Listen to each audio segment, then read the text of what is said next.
भाई मतदाता सूची पुरानी हो या नहीं, आपका हारना तय है। ये मतदाता सूची से नहीं होता। 3 प्रेस कॉन्फ्रेंस में, एक सादा प्रेस कॉन्फ्रेंस, एक एटम बम वाला प्रेस कॉन्फ्रेंस, एक परमाणु बम वाला। Actually, let us have a debate on my press conference. Yes. Let us go. Yes. Let us have very good idea. Let us have a debate on my press conference. Okay. Amit Shah ji, I challenge you. I challenge you to have a debate on the 3 press conferences. Yes. विपक्ष के नेता महोदय कहते हैं कि पहले मेरी बात का आप जवाब दीजिए, मैं सुनना चाहता हूं। आपकी मुंसफी से संसद नहीं चलेगी। मेरे यहाँ बोलने का क्रम मैं तय करूंगा। इस तरह से नहीं चलेगी संसद। आपने अगर अमित शाह जी का रिस्पांस देखा तो ये कंप्लीटली डिफेंसिव रिस्पांस है। ये घबराया हुआ रिस्पांस है, ये डरा हुआ रिस्पांस है। भाई मतदाता सूची पुरानी हो या नहीं, आपका हारना तय है। ये मतदाता सूची से नहीं होता। मान्यवर, उन्होंने कहा, अपने लॉजिक के समर्थन में कहा कि भारतीय जनता पार्टी को कभी एंटी इनकम्बेंसी का सामना नहीं करना पड़ता। मान्यवर, एंटी इनकम्बेंसी इनके खिलाफ होती है जो जनहित के विरुद्ध काम करे। ये बात सही है कि भाजपा को एंटी इनकम्बेंसी का फायदा विरोध बहुत कम करना पड़ता है। हमारी सरकारें बार बार चुनकर आती हैं, चाहे राज्य में है या केंद्र में, परंतु ऐसा नहीं है कि हम 2014 के बाद एक भी चुनाव नहीं हारे। छत्तीसगढ़ में 18 में हारे, राजस्थान में 18 में हारे, मध्य प्रदेश में 18 में हारे, कर्नाटक में भी 14 के बाद हारे, तेलंगाना में हम जीत नहीं पाए, चेन्नई में हम जीत नहीं पाए, बंगाल में भी हम हारे। भाई तो तब तो ये मतदाता सूची बहुत अच्छी होती है, तब से नए कपड़े पहनकर आप शपथ ले लेते हो।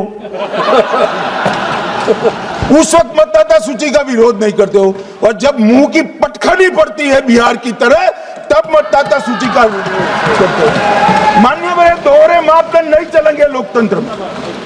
जब आप जीतते हो तब चुनाव आयोग महान है, जब आप हारते हो तो चुनाव आयोग निकम्मा है, बीजेपी का कहने पर चलता है। जब आप जीतते हो मतदाता सूची अच्छी है, मतदाता सूची अच्छी है, और जब आप हारते हो तो मतदाता सूची खराब है। मान्यवर, मुझे कोई आपत्ति नहीं, इस प्रकार का भ्रांति फैलाए तो फैलाए।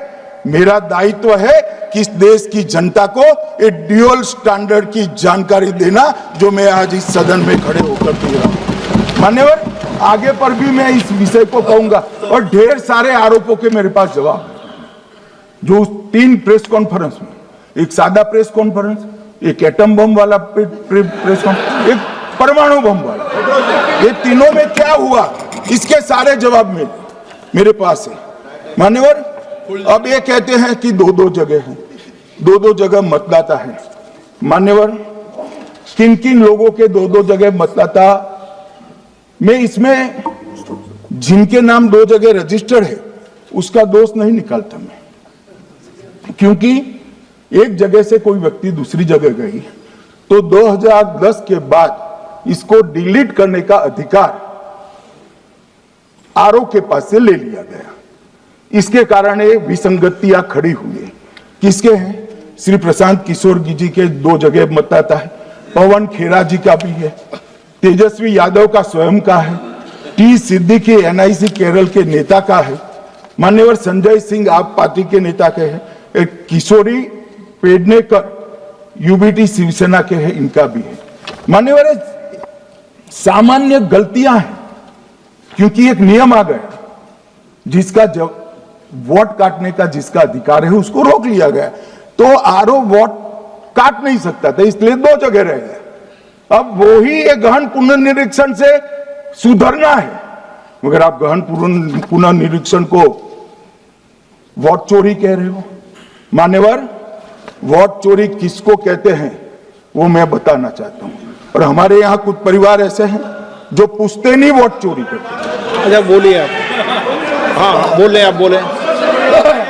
हाँ, बोले आप, बोले।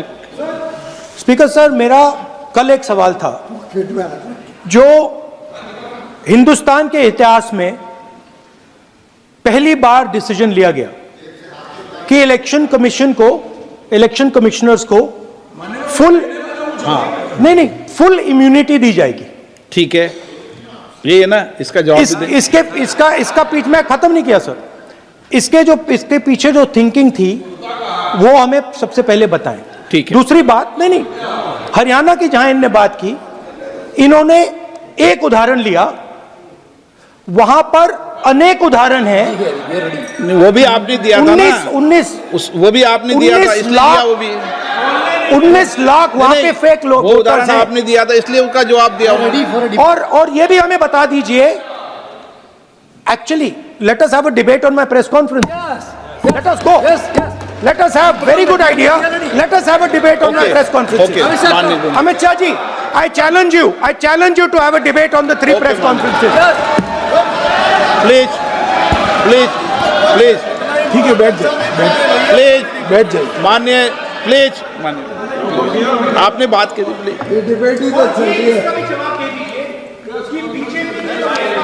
उत्तर प्रदेश में और हरियाणा में दोनों चुनाव में वोट कैसे दे माननीय, रहे हैं? प्लीज। ये भी जवाब दे दीजिए।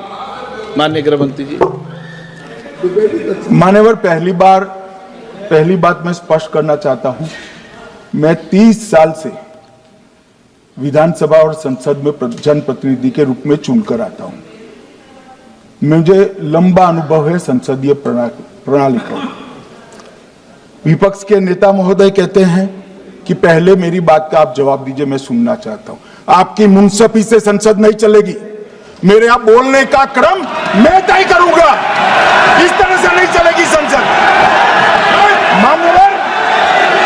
मान्यवर, उनको धैर्य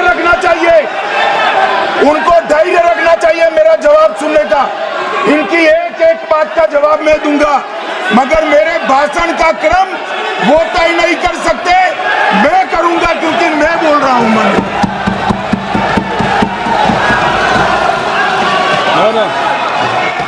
एक मिनट गृह मंत्री जी, एक मिनट गृह मंत्री, क्या गलत बोला उन्होंने यही बोला, आपने जो बात उठाई है मुझे कब बोलना है मैं तय करूंगा, यही बोला ना, उसमें क्यों उत्तेजित हो रहे हो आप? हाँ, आपके 2-2 मिनट में खड़े होने से थोड़ी जवाब देते रहेंगे। नो, माननीय गृह मंत्री, नहीं होगा। मैं आपको फिर मौका दूंगा, आपको।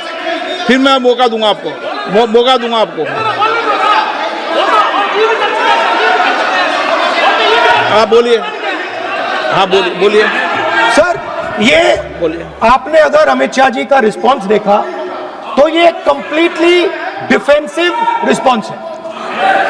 ये घबराया हुआ रिस्पांस है, ये डरा हुआ रिस्पांस है। अब सुनिए पूरी बात, प्लीज माननीय, नो, सच्चा रिस्पांस नहीं है।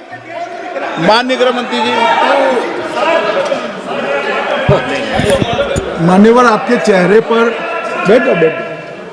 मान्यवर, आपके चेहरे पर चिंता की लकीरें मैं देख रहा हूं कि मैं क्या बोलूंगा। किस तरह से पार्लियामेंट में राहुल गांधी और अमित शाह दोनों एक दूसरे से भिड़ गए थे, किस तरह की बहस चल रही थी। ऐसी वीडियो देखने के लिए, ऐसी ही पार्लियामेंट की खबरें जानने के लिए हमारे चैनल को जरूर सब्सक्राइब कीजिएगा।